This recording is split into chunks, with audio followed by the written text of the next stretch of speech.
Hello students, today we will be discussing transportation problem VOGEL'S approximation method. So this method is also used to find out the initial solution of the transportation problem. So we will today discuss it in detail. We are earlier videos we have discussed northwest corner rule and LCM, that is least cost method. Now we will be doing VOGEL'S approximation method. This method is the best method to find out the starting solution because this method gives the solution which is either optimal or very near to the optimal solution, right? So you remember that at least one question will be definitely asked from VOGEL'S approximation method in your exams. So let me come to the first question. Find the initial solution to the following transportation problem by VOGEL'S approximation method. VAM is the short form for VOGEL'S approximation method. So this is the question given to you. Now you all understand the meaning of the question, that these 10, 2, 20, 11, 12, 7, 9, all these are my cost values. And if nothing is written on this side, row side, we assume that these are the sources given to us. So let us take them as S1, S2 and S3 from our side. You can take some other variable also, other name also, and these are my destination D1, D2, D3 and D4. You can take any other also. So what does this question means? That S1 will supply when S1 will supply 1 unit of good to D2, D1, then 10 rupees per unit cost will be incurred. When S1 will supply 1 unit of good to D2, then 2 rupees per unit cost will be incurred. So these are my cost values, and the supply given to us is 15, 25 and 10. What does this mean? That S1 will give 15 units to supply, S2 has 25 units to supply, S3 has 10 units to supply, and these values are my demand values. What does it mean? That D1 has a demand of 5 units which it can fulfill from S1, S2 or S3. So D2 has a demand of 15 units and it can complete its demand by taking goods from S1, S2 or S3. Now my objective function is to determine how much cost will be incurred when the goods are supplied from S1, S2, S3 to D1, D2, D3, D4 such that the supply and demand both are satisfied, right? I have to find out the cost or total cost of transportation also by using the VOGEL'S approximation method. So the very first thing, as usual, we have to check whether the problem is balanced or not. For that, we will be checking total demand equal to total supply. So my total demand is the total of this demand 5 plus 15 plus 15 plus 15. So this comes out to be 15. So this is my total demand. Then total supply, my total supply will be 15, 25 and 10. So I will be taking the total of these supply values. So this gives me the total of 50. Since my total demand matches with the total supply, that's why my problem is balanced. And if the problem is balanced, then I can apply the VOGEL'S approximation method. Unless and until you check whether the problem is balanced or not, you cannot solve the transportation problem. So this is the necessary and sufficient condition for the existence of the solution. So 1 mark will be there in your exams for checking the balanced transportation, whether the problem is balanced or not, right? Now I will note down the question as usual. I told you in other methods, NWCR and LCM in earlier videos. So this is how we write down the table of transportation problem. Whatever method we are applying, we write it on the top. I will suggest you to write down the question by pen and solve the question by pencil. Okay, so that you came to know what is given in the question and what you have solved. Like I have also used 2 different inks. Okay, the blue ink I have used for writing down the question, and this red ink is used to write down the solution part, right? So I write down these sources on this row side, destinations on column side, and these cost values are always written at the corner of the cell. So I write down it at the corner, and these are the supply values given to us, and these are the demand values given to us. So I must write down here demand values, right? So these are my demand values. Clear? So in Vogel's approximation method, we need to form one more column, that is, and one more row known as penalty. In some books you will see that they write down the word row difference and column difference. That is also very much okay. I will be using the word penalty here. So how the penalty is to be calculated? What you do is take the minimum of, come to the first row. Look at these cost values 10, 2, 20 and 11. Whatever is the minimum, take that. ठीक है, minimum is 2, then the next minimum is 10. So take the difference of these two. I repeat, penalty is the difference between the minimum cost cell and the next minimum cost cell. See, in the first row, the minimum is 2 and the next minimum is this 10, right? These are the minimum and next minimum cost cell. Take the difference. Always subtract lower number from the bigger number. Never take penalties to be negative, right? So 10 minus 2, that is coming out to be my 8. So my penalty for the first row is 8. Now come to the second row. My first minimum cost cell in the second row is 7 and the next minimum in the second row is 9. Just subtract them. 9 minus 7, we get 2. Come to the third row. In the third row, the minimum is 4 and the next minimum is 14. So the difference is 10 here, right? So you always need to take the difference between the minimum and the next minimum in each row to calculate the penalty. Be careful. Do not consider supply while finding the penalties. Now do the same with columns. You have to find out the penalty for each demand center also. Just see here, in the first column of this D1, the minimum cost cell is 4 and the next minimum is this 10. 10 minus 4 is 6. So my penalty for the second row, for the first column will be 6. Don't consider this 5 because 5 is not the cost, it is the demand. You can never subtract demand from the cost. You have to take the minimum of cost. So now come to the second column D2. The minimum cost cell is 2 and the next minimum cost cell is 7. So 7 minus 2 is 5. Come to the third one, D3. Minimum is 9 and the next minimum is 16. So 16 minus 9 equal to 7. Come to D4. The minimum is 11. The next minimum is 18. Take the difference. It comes out to be 7. So this is my penalty for D4. Now what you have to do? See, what does this penalty denotes? This penalty means that if I am not able to supply the goods at minimum cost, then what I will be doing? I will be supplying it at next minimum. Then how much extra cost I have to incur? See, in the first row, I must supply the goods first at 2 rupees per unit because this is the minimum cost and my objective is to minimize the cost. But if suppose I am not able to supply it at 2 rupees per unit, then what I will be doing? I will be supplying it at 10 rupees per unit, means I have to incur 8 rupees per unit extra cost. So this is my penalty. So penalty means the extra cost that you have to incur when you are not able to supply the goods at minimum cost. Okay. So after finding these penalties, what you have to do is look for the largest penalty in columns and rows all together. See, my penalties are 6, 5, 7, 7, 8, 2 and 10. These values which I have written in red color, these are my penalties. Choose the maximum of these values, these penalties. Whatever is written in this red color, choose the maximum one. So my maximum is this 10. So I will move in this row corresponding to this row. What I will be moving in row number 3, this S3. Look for the minimum cost cell. My minimum cost cell is 4. I will make my first entry here. I repeat this step.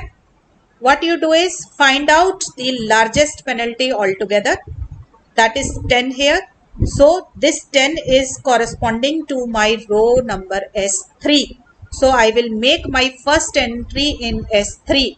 Where I will be making my entry? I will make my entry in the minimum cost cell. My minimum cost cell is 4. So I will make my entry here. And the way of making the allocation will remain same as we did in NWCR and LCM method. How? Look for the corresponding demand and corresponding supply in this cell. See, the demand corresponding to this cell is 5 and the supply corresponding to this cell is 10. Choose the minimum. Minimum is 5. So I will take 5 here.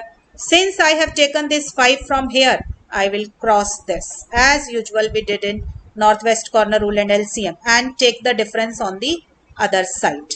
On the supply side, I take the difference. 10 minus 5 equal to 5. This is how the first entry of Vogel's approximation method is to be done. Okay, now come to the second entry. For second entry, you need to calculate the penalties again. Okay, so how to calculate the penalties? Now again take the difference between minimum and next minimum for each row and each column. See, come to the first row of S1. Now the minimum is 2 and the next minimum is 11. So my penalty gets changed and difference is 11 minus 2, which is equal to 9 here. Now come to the second row. In the second row, the minimum is 7 and the next minimum is 9. So take the difference, it comes out to be 2 again, right? Now come to the third row of S3. Minimum is 14, next minimum is 16. So the difference comes out to be 2. So my penalty is 2 here. Now look for the penalties in the column D2, D3 and D4. You all can see that there is no cutting over here. So these values will come out to be same here. I can copy it like similarly, right? Because there is no change here. So minimum and next minimum cell will remain same. So my penalties will come out to be same. Now what you do is just take the maximum of the newly find out these penalties. Whatever penalties we find out in the next step, just take the maximum of them. That is 9, 2, 2, 7, 7, 5. Take the maximum of these penalties.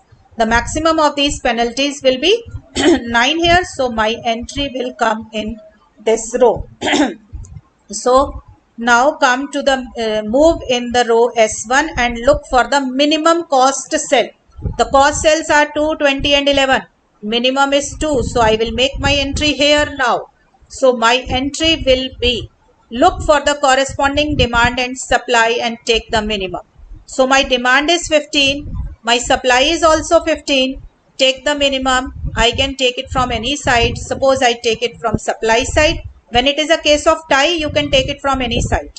Okay, suppose I take it from supply side. I will cross this S1 and take the difference on the other side. That is 15 minus 15. So I mark 15 in the circle, cross this supply and take the difference in the demand center.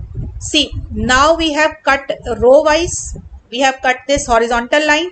So parallel changes in the penalties will come for the next step. What we do is come to the third step, calculate the penalties again and do the same procedure again. So now the new penalties will change on this side because we have cut it horizontally. So the changes will always come parallel, right?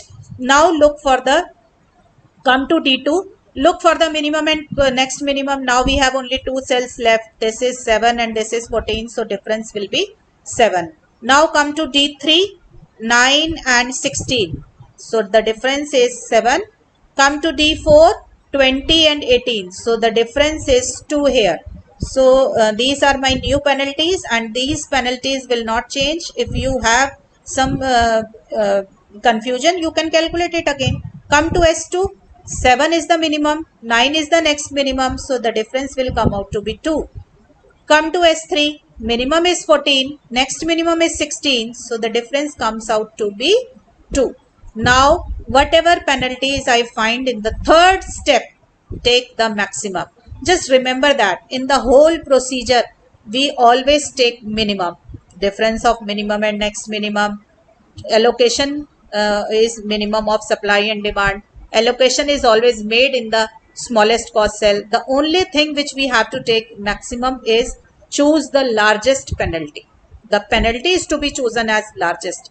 Otherwise, all the things we have always chosen as minimum, right? So the maximum of penalty is 77222. So 7 is the maximum and it is coming corresponding to D2 and D3 both. So we will see where we can have a largest number in the circle. For example, if I move in D2 for this 7, I will make my entry in the minimum cost cell, that is my 7. So if I make my entry here, my entry will come out to be demand is 0 and supply is 25, corresponding supply is 25, so minimum will be 0, so in circle 0 will come. But if I take this 7, I will look for the minimum cost cell in D3. In D3 the minimum cost cell is 9, so I will make my entry here, and here demand is 15 and the corresponding supply is 25. So what comes in the circle? 15. So whenever it is a case of tie, you take both the cases and decide which you have to take. You have to take which is giving the largest number in the circle. So my largest, here I am getting 0 and here I am getting 15. So my largest number is coming here. So I will be taking this as my next allocation. Since 15 I have taken from this side, so just cross this 15 and take the difference on the other side. Okay, so this is my third allocation. Now what you have to do is again calculate the penalties. See, I have cut the line vertically, so vertical changes will come here. So now the penalties will change on this side. So 7 and 20, these are the minimum and next minimum cost cell. So the difference is coming out to be 13. Now come to the next one. This S3, what is the corresponding penalty here? Minimum is 14, next minimum is 18. So take the difference, this comes out to be 4. Now no changes will come here on the penalty side. These will remain same. So I am marking them as it is. So 7 and here it will be 2, right? Now again choose the largest penalty. So now my new penalties are 13, 4, 7 and 2. Out of these maximum is my 13. So I will be moving in this row. So my next row is S2 to make the allocations. Where I should make the allocation? I will make the allocation in the minimum cost cell. So when I move in S2, I find out two cells, 7 and 20. So my minimum is 7. I will make my entry here. Okay? So just see, my demand is 0 and my supply is 10 here. The demand is 0 and supply is 10. So I will make 0 as the allocation from this side. Since I have taken 0 from here, I will cut it here and take the difference here. So 10 minus 0 is my 10 now. Okay. Now we will do the another allocation. Next entry. Since I cross it vertically, so parallel changes will come. Now the penalties will change for S2 and S3.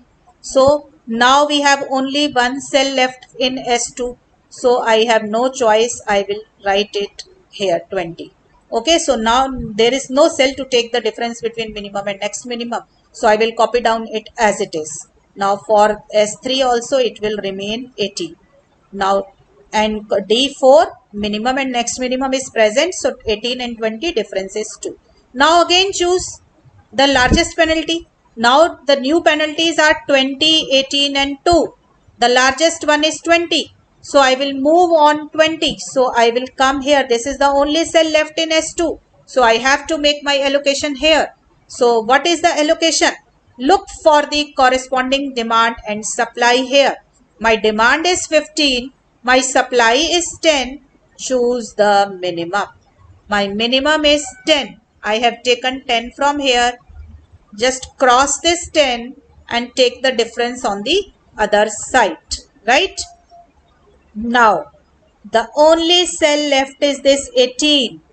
And I told you that if the supply and demand values corresponding to the last cell is same, it means that you have done your question correctly. See, now 5 is on the demand side and 5 is on the supply side corresponding to this cell. Okay, so I write down 5 here. Suppose I have taken 5 from supply side, I cut it here and take the difference on the other side. So this is my 0 here, right? So this is how the Vogel's approximation method is being applied. You need to calculate the penalties again and again for each step and then make the allocation. Now let us check whether my answer is correct or not. Take the column total. Come to the first column D1. In D1 I have 5 in the circle and my demand for D1 is also 5. So it is okay. Come to D2. We have two circles 15 and 0. 15 plus 0 is 15, which matches with the demand of D2, that is 15. Come to D3. My D3, in D3 I have the circle 15 which matches with this demand. Come to D4. In D4 the circles have the value 10 plus 10 and 5. 10 plus 5 is 15 which matches with the demand D4, right? So my column total matches. Now come to the rows. In first row I have 15 which matches with this supply 15. Take the total of the circles of S2, 0 plus 15 plus 10, that comes out to be 25. It is okay. Come to S3, take the total of the values 5 plus 5 which is equal to 10. So this total also matches. So row total and column total matches means the rim conditions are being satisfied. Now find out the cost. So the total cost is, you know that we have to multiply these circles with the corresponding cost here. So 2 into 15 plus 7 into 0 plus 9 into 15 plus 20 into 10. I am multiplying these circles by the corresponding cost values. 4 into 5 plus 18 into 5. Just solve this and get the answer. This is the Vogel's approximation method, how we find out the cost by using Vogel's approximation method. So I think the cost is coming out to be rupees 475. This is how Vogel's approximation method is applied. One more observation is you should have m plus n minus 1, that is sources plus destinations minus 1. This is the basic number of basic cells. So I have 3 sources S1, S2 and S3. Number of destinations is 4. So my maximum number of basic cells should be 3 plus 4 minus 1. Number of sources plus number of destinations minus 1. Right? So this comes out to be 6. So I must have 6 circles. So I am having 1, 2, 3, 4, 5, 6. Yes, 6 circles are there. So my answer is correct. Right? So this is how Vogel's approximation method is being applied. Okay. Let's look for the another question. One more question we will be doing. So this is the question given to us. Find the initial solution by Vogel's approximation method. So the values that are written in the box are my cost values. Supply values are also given. Demand values are also given. As usual, we will first check whether the total demand equal to total supply, so that the problem gets balanced. So I take the total of demand, these 200, 225, 275 and 250. My total comes out to be 950. They take the total of these supply values. I take the total, I get this as 950. Since total demand equal to total supply, therefore my problem is balanced and I can apply Vogel's approximation method. Now I will be writing the given question in the usual form like this. I will be applying Vogel's approximation method. So I will write down its name on the top of the table. Okay, so let us take these demand centers as M1, M2, M3 and M4 and my supply centers as S1, S2, S3. Whatever cost values are given to me, I write down at the corner of the cell. This is my supply column, this is my demand column, and 2 more columns I need to find out penalties. Okay, so again we will be finding out the penalty by taking the minimum of by taking the difference of minimum and next minimum. Okay, so come to S1. In S1 the minimum is 11, the next minimum is 13. Take the difference, 13 minus 11, that is my 2. Come to S2. In S2 the minimum is 10 and the next minimum is 14. So the difference is 4. In S3 the minimum is 10, the next minimum is 13. So take the difference, this comes out to be 3 here. Okay, now do the same procedure for columns. Come to the first column of M1, minimum is 11, next minimum is 16, so 5. Come to M2, minimum is 13, next minimum is 18, so it comes out to be 5. Difference is 5. Come to M3, minimum is 13, next minimum is 14, so difference is 1 here. Come to M4, just look, this is a different question.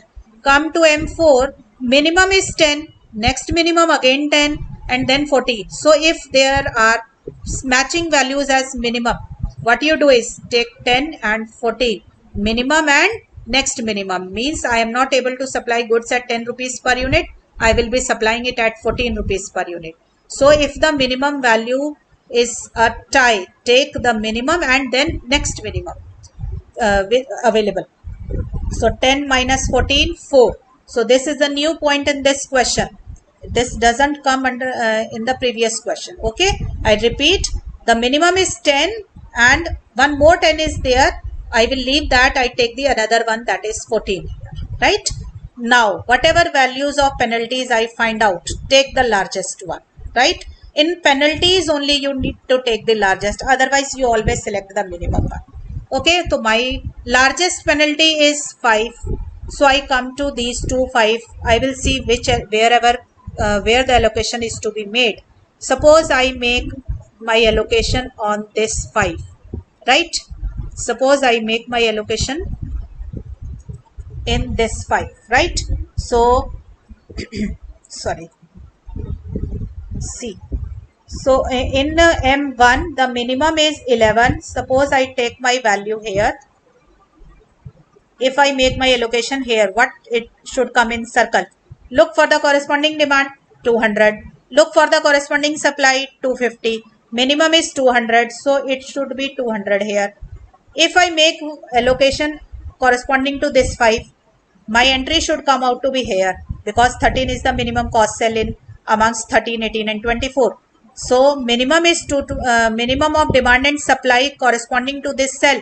See, what is written in the demand column? 225. What is written in the supply column? 250. So minimum is 225. So here 225 will come and here 200 is coming. So whichever is giving you the largest number in the circle, we will be selecting that. Okay. So I will not choose this one. I will be choosing my 225 entry corresponding to 13, which is giving us the largest number in the circle. Right? So here I am having 225. Since I have taken 225 from here, just sorry, I have taken, sorry bachcho, I have taken 225 from here, just cross this 225, take the difference here on the supply side. Right?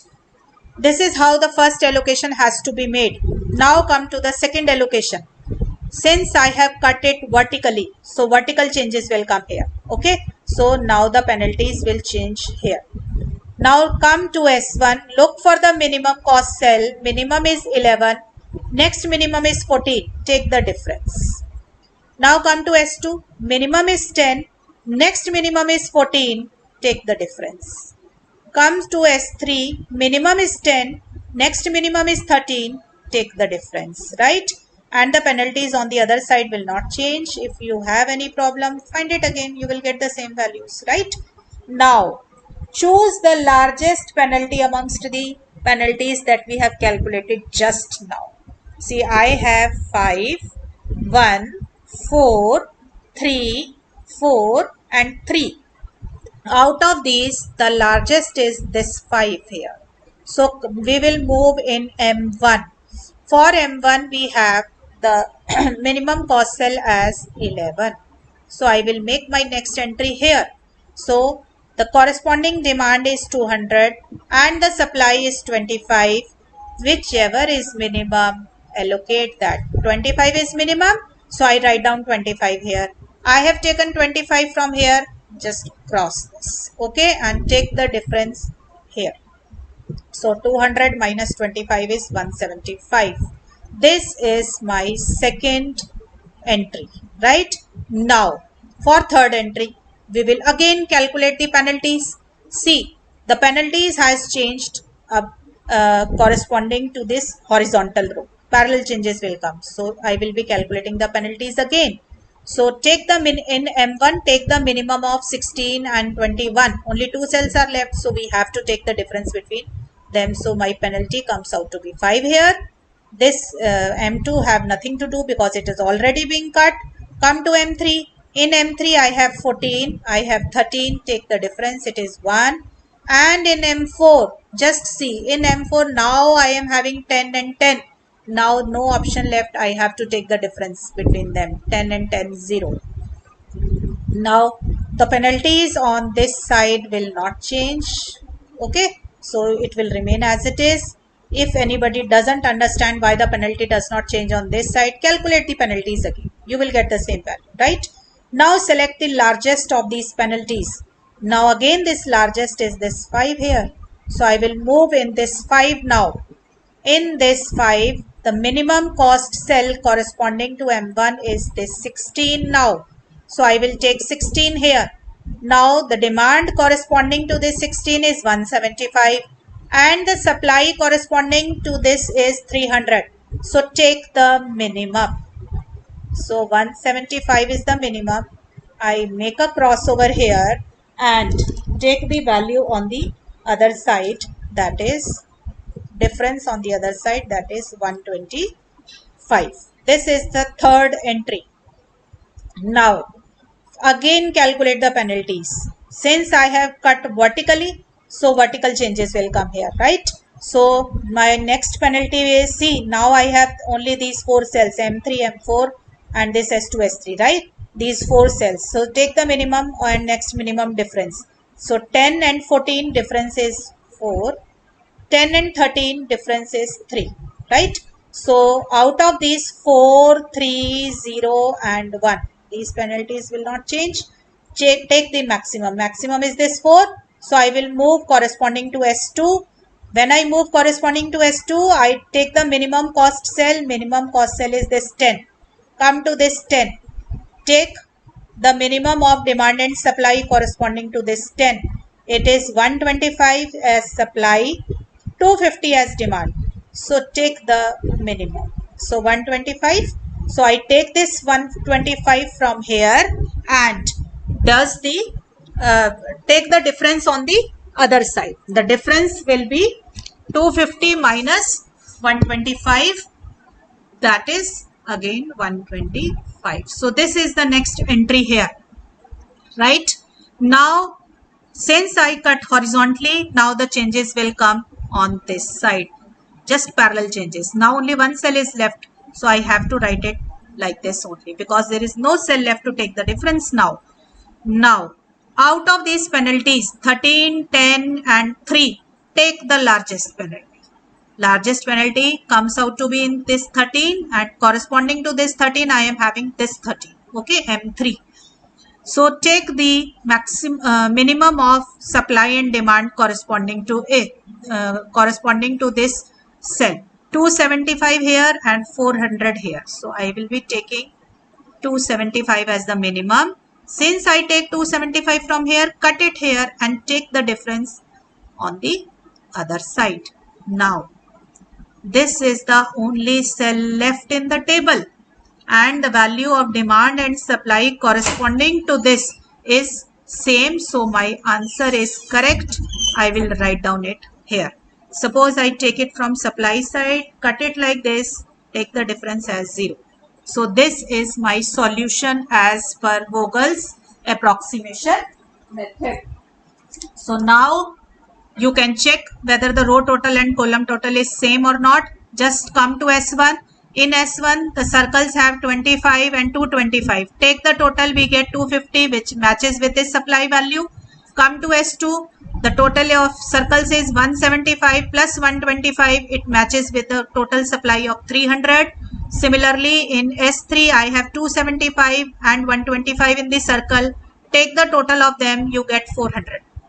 Similarly, you can take the check the column totals also. They will also match with the demand values. It means that we have done our question correctly. Okay, so now find out the total cost. Total cost is always multiply the circle with the corresponding cost value. So 25 into 11 plus 225 into this 13 plus 175 into 16 plus 125 into 10 plus 275 into 13 plus 125 into 10. So whatever this comes out to be, I think it is coming out to be 12075. Just remember, students, that it may happen that you do not get the same answer as my answer in case of NWCR, LCM and Vogel's approximation method, because they all are giving us the starting solution only. They are not giving us the optimal answer. In the next video, I will be explaining Modi method. That Modi method gives us the final optimal answer. That answer will come out to be same for every student. मेरा और आपका वो वाला answer बिल्कुल correct आएगा, ठीक है? So that answer will come out to be same. This answer may vary a little, not too much. For example, I am getting it 12075.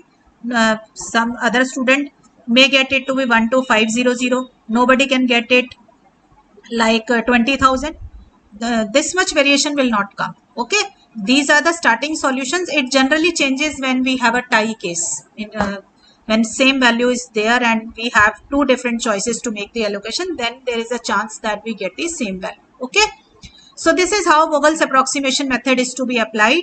See, this method needs a lot of practice. I am giving you certain questions for practice. You just solve them and comment the answers in the comment section. Okay, just take the screenshot of this question. I have given you the answer also. You can check your answer also. Okay, take the screenshot. Next question. Take the screenshot of the next question. Question number 2. Now question number 3. Take the screenshot. Come to question number 4. Take the screenshot. Try all these 4 questions and the 2 questions that I did in the class. Pause the video.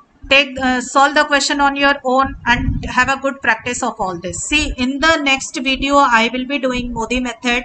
For Modi method, I have to first apply this Vogel's approximation method and then Modi method. So you will be having the practice of Vogel's approximation method in the next video also. Okay, in the next video, we will be solving the full-fledged question of transportation problem.